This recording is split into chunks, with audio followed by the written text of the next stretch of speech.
ಹಾ ನೋಡ್ತೀವಿ. ಗಿಲ್ಲಿ ಅವರು ತುಂಬ ಕ್ಯೂಟು, ಮತ್ತು ಅವರು ಮನಸ್ಸು ಒಳ್ಳೆಯದು, ಅದಕ್ಕೆ ಇಷ್ಟ ಆಗ್ತಾರೆ.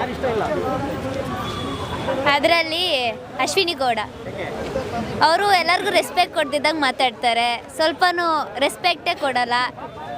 ಅವ್ರ ಮಗು ಥರ ನೋಡ್ಕೋಬೇಕು ರಕ್ಷಿತನ, ಬಟ್ ಅವರು ಆ ಥರ ನೋಡಲ್ಲ, ಅದಕ್ಕೆ ಇಷ್ಟ ಆಗಲ್ಲ. ಹಾಂ, ರಕ್ಷಿತಾ ಅವರು ಚೆನ್ನಾಗಿ ಆಡ್ತಿದ್ದಾರೆ. ಹಾಂ, ಚೆನ್ನಾಗಿ ಹಾಂ, ಪರವಾಗಿಲ್ಲ. ವಿನ್ನರೇ ರಕ್ಷಿತಾ ಅಂದ್ಕೊಂಡಿದ್ದೀವಿ ನಮ್ಮ ಪ್ರಕಾರ. ಹಾಂ, ಬಟ್ ರಕ್ಷಿತಾ ಅವರು ವಿನ್ ಆಗ್ಬೋದು, ಚಾನ್ಸಸ್ ಇದೆ ಅನಿಸುತ್ತೆ. ಗಿಲ್ಲಿ ಅವರು ಚಾನ್ಸಸ್ ಇದೆ. ಅವರಿಬ್ಬರಲ್ಲಿ ಯಾರಾದರೂ ವಿನ್ ಆಗ್ಬೋದು, ಗೊತ್ತಿಲ್ಲ.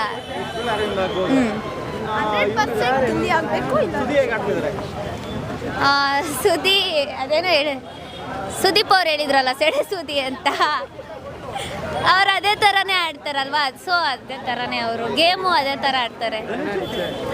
ಧನುಷ್ ಗೌಡ ಅವರು ಸಖತ್ತಾಗಿ ಆಡ್ತಾರೆ, ಚೆನ್ನಾಗಿ ಆಡ್ತಾರೆ,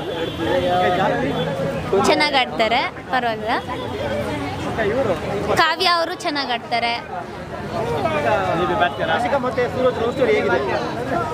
ಚೆನ್ನಾಗಿದೆ.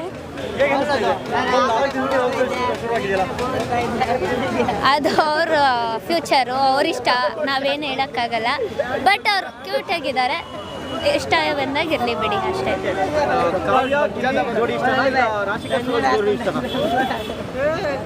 ಕಾವ್ಯ ಗಿಲ್ಲಿ. ಹಾಂ, ಅವರೇ ವಿನ್ ಆಗಬೇಕು.